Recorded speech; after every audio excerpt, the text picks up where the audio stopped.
你有没有这种体验？每天通勤的时候，你还算平静，但一踏进办公室，整个人忽然就紧张起来了，甚至在没有开口说一句话之前，心跳已经加快，呼吸变得急促，甚至你会觉得你的胃里隐隐地发紧。你或许会以为这是工作太忙了，是领导太苛刻了，是同事不好相处。但真正让你焦虑的，可能根本不是现在的办公室，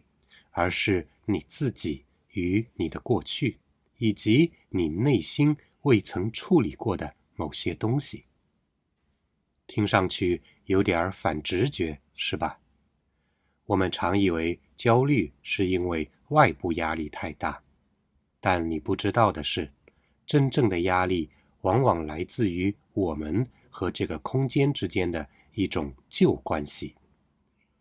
从心理学的角度来看，办公室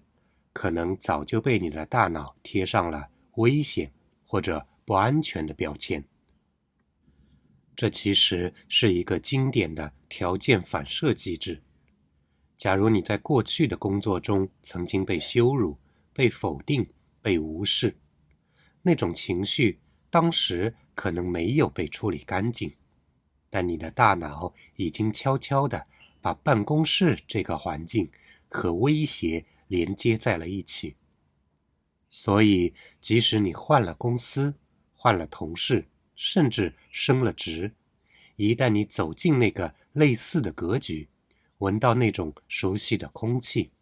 你的身体就先你一步进入了防御状态。从进化心理的角度来看，这种社交威胁系统的敏感其实是有意义的。我们的大脑非常在意一个问题：我会不会被排斥？毕竟在远古时代，被群体驱逐就等于生存风险。哪怕今天我们只是在工作中被批评几句，在会议里说错了一句话，大脑也可能把它当成生存级别的威胁来处理。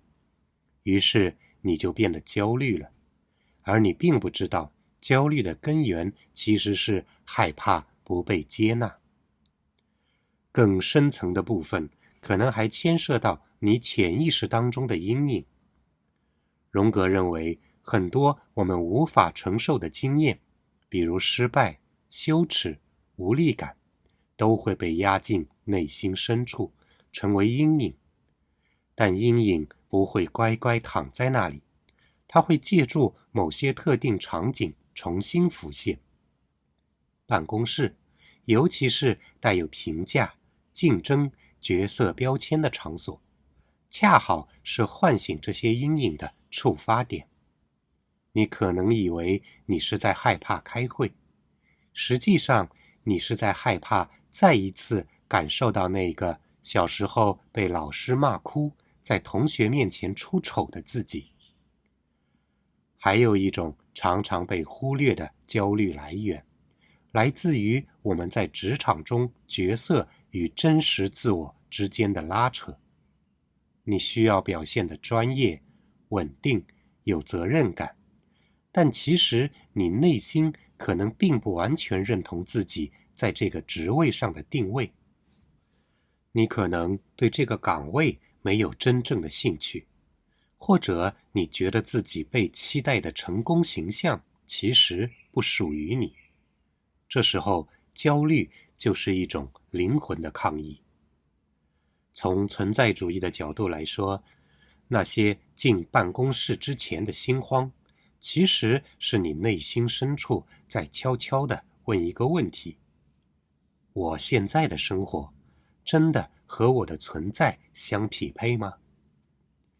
如果你在听这段话的时候感到某种共鸣，请不要担心，这并不意味着你有问题，而只是说明你对自己已经有了更深一层的觉察。我们每一个人都曾在某个空间里感到不安，重要的不是马上解决它，而是你有没有愿意回头看一看，那个一走进办公室就焦虑的你，究竟是在提醒你自己什么呢？下期节目我们将会继续聊一聊职场里的心理秘密。如果你喜欢今天的内容，记得关注、订阅，也欢迎分享给同样需要一点点理解和松动的朋友们。今天我们就聊到这里，我们下次再见。